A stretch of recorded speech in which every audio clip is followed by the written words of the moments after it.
네, 안녕하십니까. 지역사회 복지 실천 제8장 지역사회 보장 계획의 방법에 대해서 이 시간에 공부를 해보도록 하겠습니다.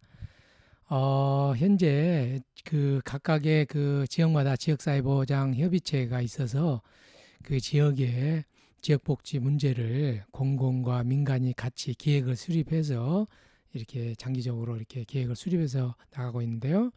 예, 지역사회 보장 계획이 어떤 식으로 수립이 되어지는지 한번 우리가 이제 지역사회에 실은 계획 모델에 의한 것이다 이렇게 보면 되겠습니다. 계획 모델에 의해서 지역의 문제를 발굴하고 발굴된 문제를 해결하는 과정을 오늘 지역사회 보장 계획을 통해서 한번 알아보도록 하겠습니다. 앞서 제가 그 영상 그 하나 유튜브에 세운 본 영상 있죠? 그 잘 보셨죠? 이렇게 그 저희가 그 각각 그 계획된 수립을 공청회라든지 이런 방법을 통해서 수립된 내용들을 아마 이런 보셨을 것입니다. 파워포인트 내용 보면서 구체적으로 수업을 진행하도록 하겠습니다. 그 한번 보시면요.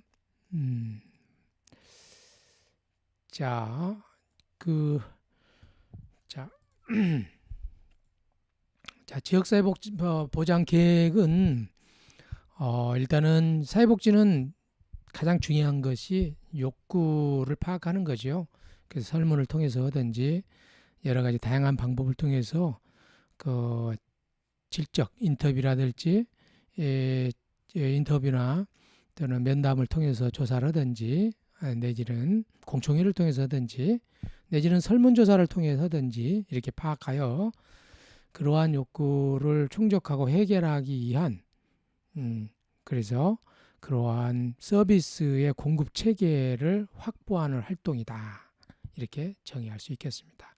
욕구를 기반으로 욕구를 해결할 수 있는 프로그램을 만드는 그런 서비스를 제공하는 공급 체계를 만드는 활동이다. 그래서 각각의 지역별로 이 지역사회 보장 계획은 그 지방의 특성에 맞춰서 하는 것이 중요한데요. 그런 지방자치단체가 지역복지를 종합적 계획적으로 추진하며 사회복지사업법에 제시하는 사회복지 이념을 달성하기 위한 구체적인 방법과 대책을 제시하는 것이다. 그 지역적 특성을 잘 고려하는 것이다. 그래서 해당 지역의 지역 사회복지 서비스를 충족하기 위하여 국가 및 지방자치단체가 종합적으로 행정적인 계획을 추진하는 것인데요. 사회복지사업법 15조 3항과 4항 계획에 의해서 제1기에는 2007년부터 2010년, 그 다음에 2기는 2011년부터 2014년, 4년 단위죠. 그 다음에 3기는 15, 16, 17, 18, 그 다음에 4기는 19, 20, 21, 22까지 현재 4기까지 수립이 되어 있습니다. 그러니까 4기에 지금 2년차 사업을 수립을 하고 있는 거죠. 이 지역사회복지 사업의 굉장히 중요한 의미는 뭐냐면요. 이렇게 민과 간이 모여가지고 지역의 다양한 욕구를 파악해서 계획을 수립하잖아요. 그러면 매 해마다 금년에는 지역사회 보장 계획에 의해서 어떤 식으로 사업이 진행이 될 것이며 그 계획의 연말이 되면 지역사회 복지 계획에 의해서 어떻게 성과가 이루어졌는지를 매 해마다 평가를 하게 됩니다. 그래서 실질적으로 지역의 문제를 해결하게 하는 그러한 실질적인 역할들을 하나의 잣대로서의 지역사회 보장 계획이 수립이 되고 있다는 것을 여러분들이 아시면 좋을 것 같습니다. 더 이제 자세히 한번 더 보면요. 이런 그래서 지역사회 보장 계획은 여러 가지 이제 요소가 있는데요. 사회적 자원의 배분 수단으로서의 계획을 가지고 있다. 지역의 복지 문제를 파악하고 주민 참여를 기초로 민관 협력을 통하여 장래의 목표를 설정하고 사회 자원을 조달하고 배분하기 위한 계획을 수립을 한다. 그래서 지역사회보장 계획은 지역의 어떤 복지 문제를 해결할 수 있는 자원을 민간과 또는 공공의 자원을 가져오는데 그런 자원들을 사회적 약자에게 어떻게 배분하느냐, 그것이 관건이겠죠. 지방자치단체의 그 지표, 그러니까 이걸 지표 계획은요, 재가복지 서비스의 보급을 확대하고 자원봉사를 활성화하고 사회복지 재원 및 서비스 인력을 조달 계획을 확보하고, 그래서 지방자치를 실현하는 지역 단위의 사회 지표로서 굉장히 중요한 의미가 있겠습니다. 그리고 이러한 그 지역사회 보장 계획은 요소를 가지고 있는데, 중앙행정서비스 계획에서는 지방자치단체는 구체적인 사업을 실시하는 주체가 되는 거죠. 각 시군구 같은 데는 직접적으로 하고, 광역행정단위는 종합적인 연락, 조정 기반을 정비한다. 중앙정부는 법제도상의 종합화나 체제화, 재정적 지원을 위한 역할 및 기능을 분담한다. 그래서 그 시군구가 구체적으로 사업을 계획해 가지고 예를 들어서 광주 같은 경우는 남구, 중, 동구 이렇게 5구가 계획을 수립을 해요. 그래서 이제 광주시로 보내면 시에서 종합적으로 이렇게 이제 조정하고 기반을 자성하고 중앙정부로 하면 중앙정부에서는 이것을 지원하는, 이렇게 세 개의 어떤 구체적인 어떤 그 단위를 보고하고 있다.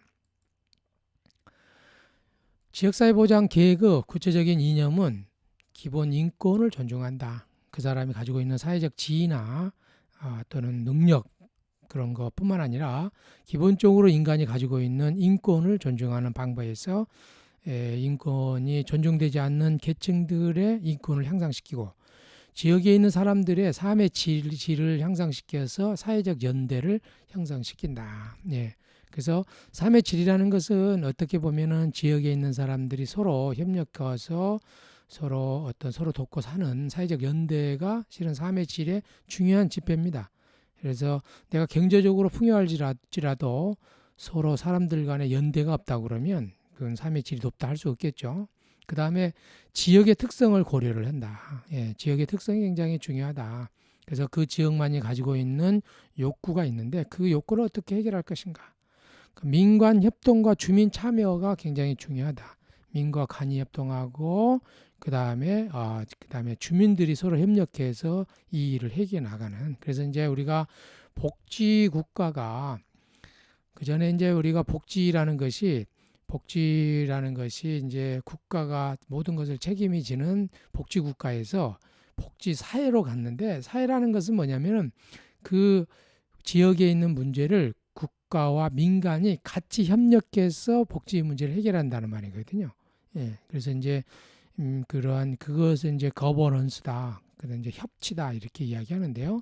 이러한 민관이 협동하고 주민 자발적으로 참여하는 구조에서 지역의 사회 보장을 이뤄가는 측면이 있다. 공공 부분에서는 전 국민의 최저생활 보장을 담당하는, 민간 부분은 복지 욕구 충족을 위한 보완적 기능을 담당하는 그러한 부분들이, 보완적이면서 기본적인 부분들을 충족해가는 부분들이 지역복지의 보장 계획에 있어서 중요하게 다루고 있는 부분이라고 생각할 수 있겠습니다.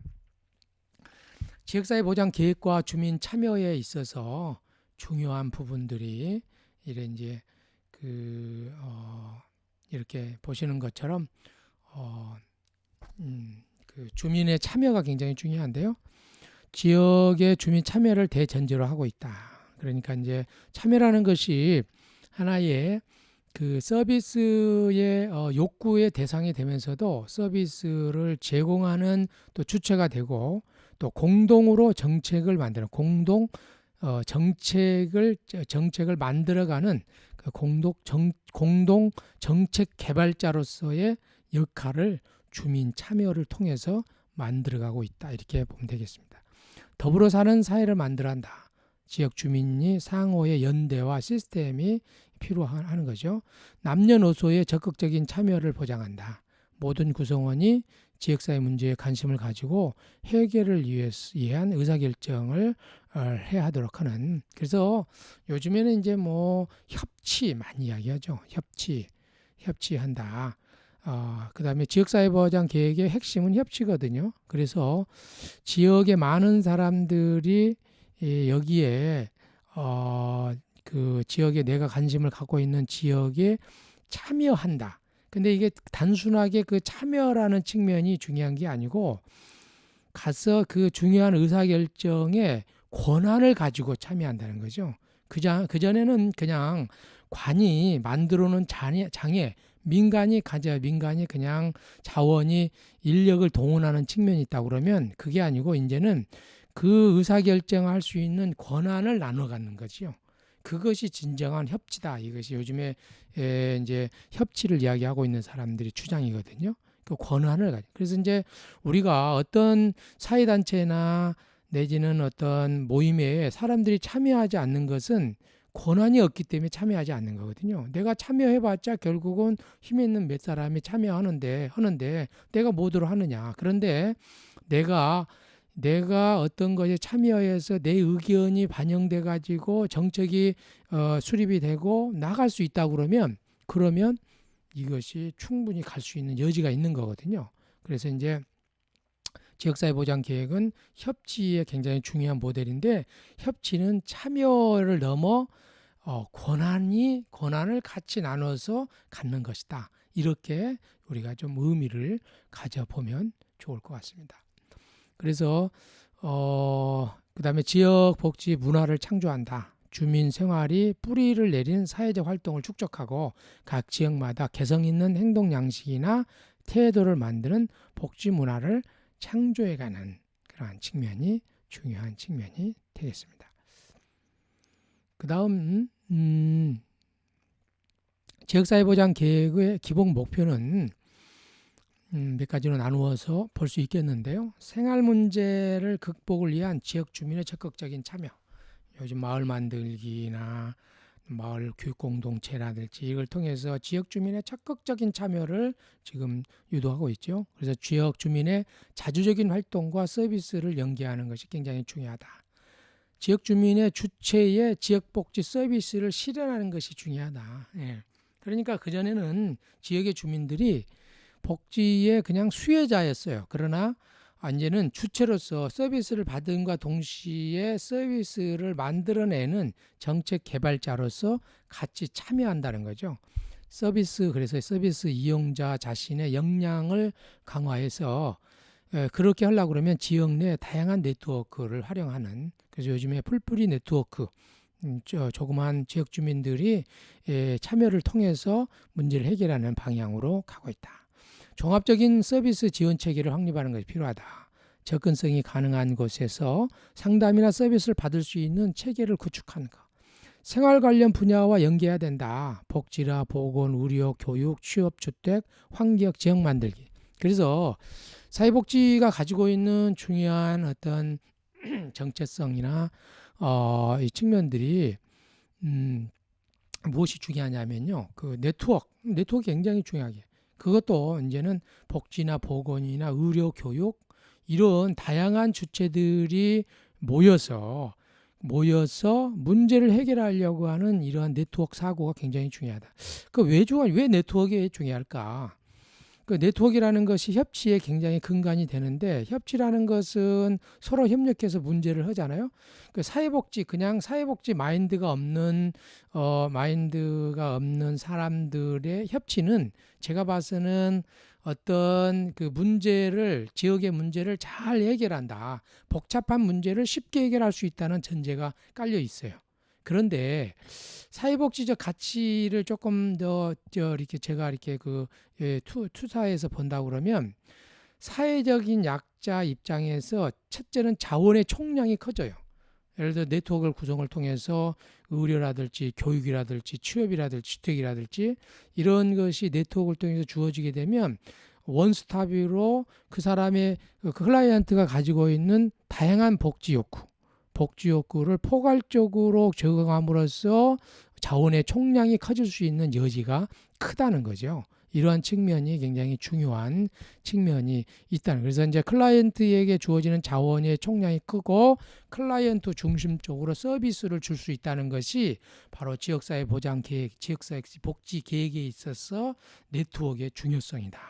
이것이 다른 어떤 사회단체에서 가지고 있는 그 단체의 어떤 철학에 사회복지가 가지고 있는 약한 쪽을 편들고 조금 더 사회적 약자를 돌본 측면에서는 이런 네트워크가 중요하다는 거, 여러분들이 이 점을 알아주시면 좋겠습니다. 자, 그 다음에 이제 지역사회보장 계획에 포함되어야 될 내용들을 살펴보면요. 지역사회 내 서비스의 적절한 이용을 촉진하는 사항이 들어가야 된다. 예. 지역사회 사회의 복지 서비스 목표를 제시를 해서 객관적인 지표를 제시해 줘야 된다. 그냥 지역의 삶의 질을 향상이다. 이것이 아니고 삶의 질을 향상하기 위해서는 뭐 일자리가 필요한데 일자리를 증대하겠다. 이것도 안 돼요. 일자리를 예를 들어서 200개 정도 증대하겠다. 노인복지 시설을 향상시켰다. 이게 안 돼요. 노인복지 시설을 예를 들어서 지금 10개인데 한 20개 정도 4년 동안 만들어내겠다. 이렇게 객관적인 지표가 지역사회 보장 계획에 들어가야 된다. 또 목표 달성을 위한 전략이 들어가야 되는데 주민들에 대한 상담 지원 및 서비스 이용 체계라든지 또 서비스 평가 및 내용들을 공개하고 서비스에 대한 선택을 할 수 있도록 한다든지 또 이용하지 못한 클라이언트에 대한 대응, 사회복지 대상자를 발굴하고 사회복지 종사자에 대한 지원의 부분들.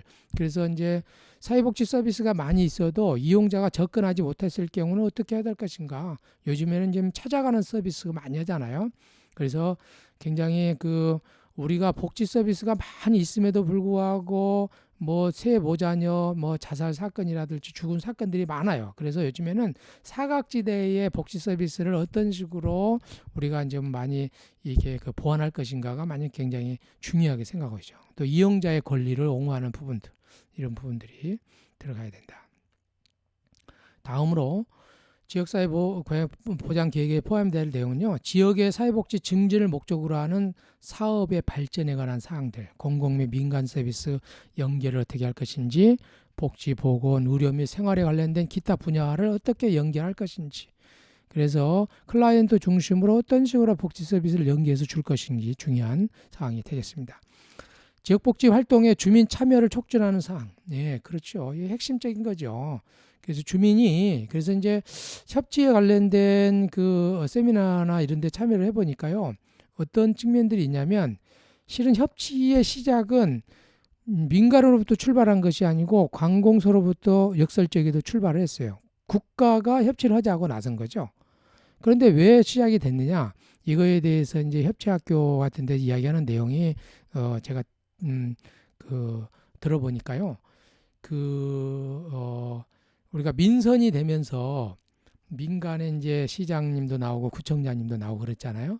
그런데 이제 4년 동안, 5년 동안 이렇게 해야 되는데 그러다 보니까 민선에서 사람들의 만족도를 증진시킬 수 있는 방법이 뭐냐?